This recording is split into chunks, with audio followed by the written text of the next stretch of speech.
Sekarang, saya akan menjelaskan perubahan akibat suhu. Menurut kalian, apa yang terjadi pada benda jika suhunya berubah?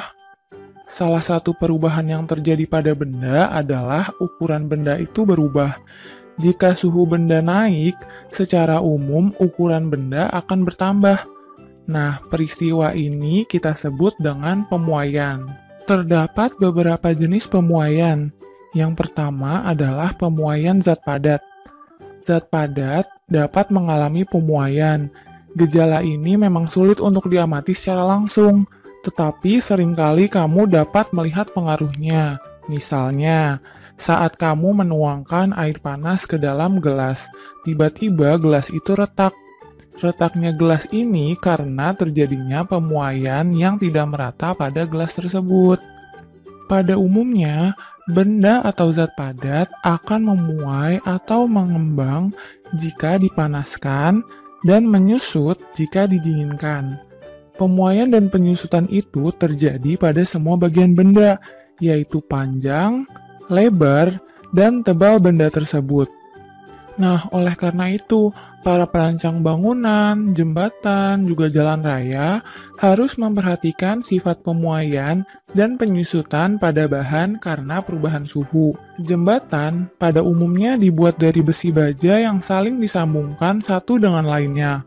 Untuk itu, agar sambungan besi baja tidak melengkung karena memuai akibat terik matahari atau menyusut di malam hari, sambungan-sambungan besi baja tidak boleh dipasang saling rapat satu dengan lainnya. Harus ada rongga yang cukup di antara sambungan-sambungan tersebut. Nah, prinsip dari jembatan juga sama dengan rel kereta api, karena rel kereta api juga dapat melengkung akibat pemuaian. Oke teman-teman, kakak kasih tahu lagi contoh yang lainnya ya.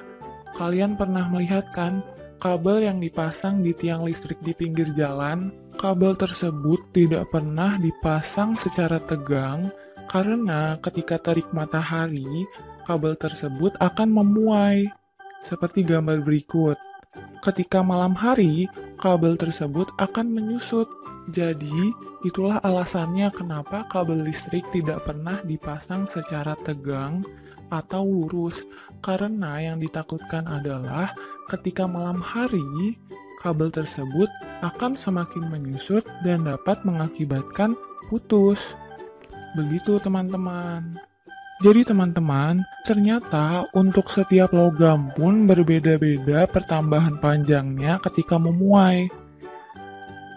Besaran yang menentukan pemuaian panjang zat padat adalah koefisien muai panjang. Sebagai contoh, jika muai panjang kaca 9 kali 10 pangkat min 6 per derajat Celcius, berarti jika 1 meter kaca suhunya bertambah 1 derajat Celcius, maka panjangnya akan bertambah menjadi 0,000009 meter atau 9 dikali 10 pangkat min 6 meter. Berikut adalah tabel koefisien muai panjang bahan.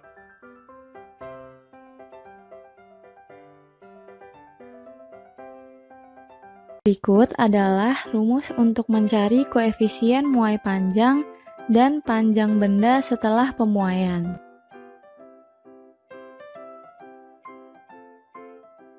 Berikut adalah pemuaian luas pada zat padat. Jika suatu benda berbentuk lempengan dipanaskan, pemuaian terjadi pada kedua arah sisinya. Pemuaian semacam ini disebut pemuaian luas.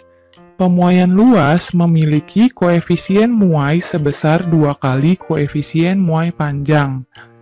Berikut adalah rumus yang digunakan pada pemuaian luas zat padat. Yang terakhir adalah pemuaian volume zat padat. Benda-benda yang berdimensi 3, yaitu memiliki panjang, lebar, dan tinggi, akan mengalami muai ruang jika dipanaskan. Pemuaian ruang memiliki koefisien muai 3 kali koefisien muai panjang. Nah, berikut adalah rumus yang digunakan untuk mencari pemuaian pada volume zat padat. Nah, kita sudah membahas pemuaian pada zat padat.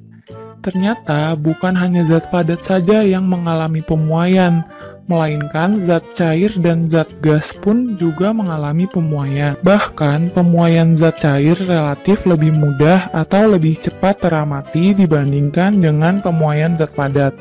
Gas juga memuai jika dipanaskan. Sifat pemuaian gas harus diperhatikan dalam kehidupan sehari-hari. Misalnya, ketika memompa ban sepeda, jangan terlalu keras. Seharusnya sesuai dengan ukuran, karena gas-gas yang terdapat pada ban sepeda juga dapat memuai ketika panas dan dingin.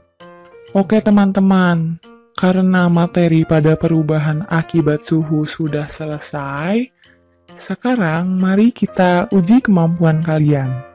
Kerjakan soal-soal berikut ya, kemudian kumpulkan pada gurumu.